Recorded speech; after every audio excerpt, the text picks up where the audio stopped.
ఈసారి అధికారంలో ఏ పార్టీ రావాలనుకుంటాం? అధికారంలో అయితే జగన్ పార్టీ వస్తుందండి. జగన్ పార్టీ. ఇక్కడే దెబ్బగా ఉంటది కానీ అక్కడైతే జగన్ పార్టీ వస్తుంది. ఇక్కడ పిఠాపురంలో మరి ఎవరు వస్తారంటావు? దెబ్బగా ఉంటదండి. ఎవరు వస్తారని వంగా గీతా గారు వస్తారా లేదంటే పవన్ కళ్యాణ్ కావాలా? నాకైతే వంగా గీత కావాలి. వంగా గీతా గారు ఆయన బాగా చేస్తున్నారా? మా ఆవిడ బాగానే ఈయన ఎప్పుడు చూడలేదు కదండి అలా చేస్తాడు అన్నది మేము తెలుసుకోనక ఈయన హైదరాబాద్ లో ఉంటాడు. ఇక్కడ ఏం చేస్తాడు ఏం మాట్లాడు మాకేం చేసిందండి. మరి పవన్ కళ్యాణ్ వస్తే బాగు చేస్తాడు మా ఊళ్ళో ఇలా అంటారండి. వాళ్ళ ఫ్యాన్స్ అలాగంటారు, ఫ్యాన్స్ అన్న వాళ్ళు ఇలాగంటారు.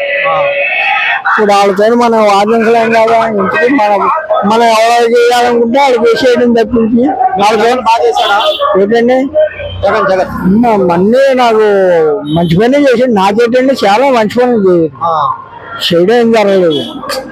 మరి మీకు ఈసారి ఎవరు కావాలి? మరి జగనే కావాలి. జగనే కావాలి. ఎంపీ ఎవరు కావాలా? ఎంపీ సునీల్ ఎత్తానండి. సునీల్ తెలుసా మీకు? సునీల్ చూసాను.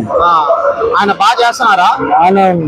ఆయన ప్రభుత్వం లేకపోతే కూడా జనాలకి కొంతమందికి సహాయం చేస్తున్నారంట. నిజమేనా? నిజమేనా? చేస్తాడా? చేస్తున్నాడండి. చేసాడు కాబట్టి నాకు చేయక్కర్లేదండి. ఆపద ఉన్నవాడు చేస్తే సాగుతాడండి. ఇప్పుడు నాకు ఆపద రాలేదు, ఆపద వచ్చినట్టు చేసాడు చాలుదా అదన్నా. మరి చెప్తున్నారు టీడీపీ వాళ్ళు ఆయన ఎక్కడ ఉంటారు సునీల్ గారు హైదరాబాద్ లో అని వీళ్ళు చెప్తున్నారు.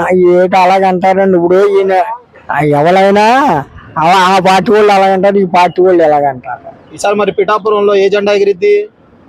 నా అంచనా అయితే వైఎస్ఆర్ వెలిగిద్దండి. అంటే తక్కువ మెజార్టీ, ఎక్కువ రాదు. మెజార్టీ తక్కువతో అయినా వస్తుందండి. నా పేరు కొమ్మిచన్ బాబన్న. ఈసారి అధికారంలోకి ఏ పార్టీ వస్తే బాగుంటుంది అంటారు? మళ్ళీ వైసీపీ జగన్మోహన్ రెడ్డి గారు వస్తే బాగుంటుంది. ఎందుకు వైసీపీ రావాలంటే? అంటే ఈ మధ్య కాలంలో మరి 2019 నుంచి జగన్మోహన్ రెడ్డి గారు వచ్చిన తర్వాత పేద ప్రజలకు పథకాల అంచడంలో కానీ అలానే మరి ప్రతి ఒక్కరికి విద్య, పేద పిల్లలు కూడా ఇంగ్లీష్ మీడియం చదువుతుందంటే కారణం అది వైసీపీ ప్రభుత్వం వచ్చిన తర్వాత అన్ని వర్గాల ప్రజలకు మరి ఖచ్చితంగా మేలు చేసే ప్రభుత్వం ఏదన్నా ఉందో అది జగన్మోహన్ రెడ్డి ప్రభుత్వమే. మరి మీ నియోజకవర్గ ఎమ్మెల్యే ఎవరు? మా నియోజకవర్గ గతంలో అయితే పెండుం దొరబాబు గారు చేశారు. ప్రజెంట్ అంటే పెండుం దొరబాబు గారిని మార్చి వైసీపీ ఎమ్మెల్యే అభ్యర్థిగా వంగా గీత గారిని ప్రకటించడం జరిగింది. ఈసారి మరి ఎలా ఉండబోతుంది? ఈసారి ఈ 2024 సార్వత్రిక ఎన్నికల్లో ఖచ్చితంగా మరి పవన్ కళ్యాణ్గా సినీ గ్లామర్ ఉన్నా మరి 2009లో కూడా ఆవిడ ఎమ్మెల్యే గెలిచిన వ్యక్తి.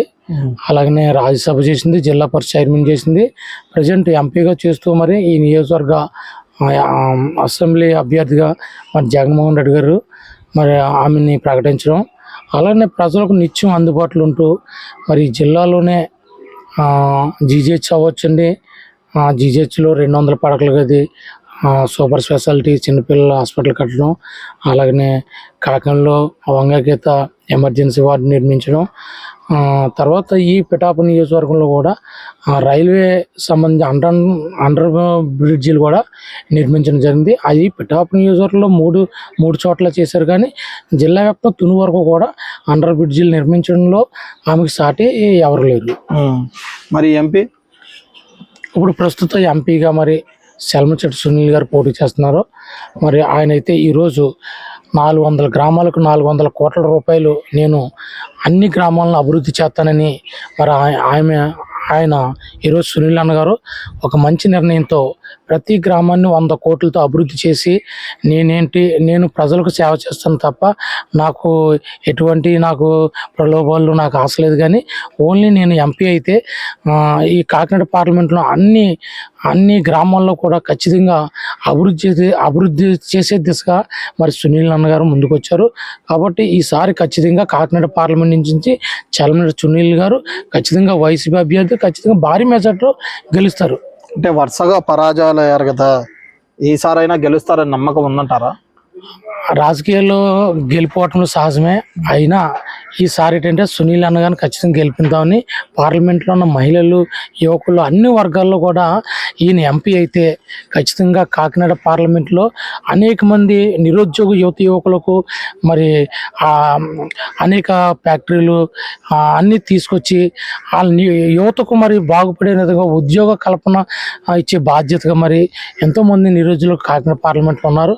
వారందరినీ మరి చేరతీసి ఒక్కొక్కరికి స్కిల్ డెవలప్మెంట్లో కూడా చాలామందికి ఒక 16,000 20,000 ఉద్యోగాలు వేసినట్టుగా ఈ మధ్యకాలంలో కూడా చాలామంది యువకులు చెప్పడం జరిగింది.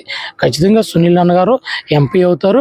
ఆయన వస్తే ఈ నియోజకవర్గం కాదు, పిఠాపు నియోజకవర్గం కాదు, కాకినాడ పార్లమెంట్ అన్ని నియోజకవర్గాల్లో కూడా అభివృద్ధి చెందడానికి ఆస్కారం ఉంది. ఎందుకంటే ఆయన చాలా చోట్ల మరి ఆయన పెట్టుబడులు పెట్టడం, చాలా చోట్ల మరి ప్రజలకు అందుబాటులో ఉండటం, ఈ విషయాలు అయితే మరి సునీల్ అన్న గారు ఖచ్చితంగా పార్లమెంట్లో గెలుస్తారు.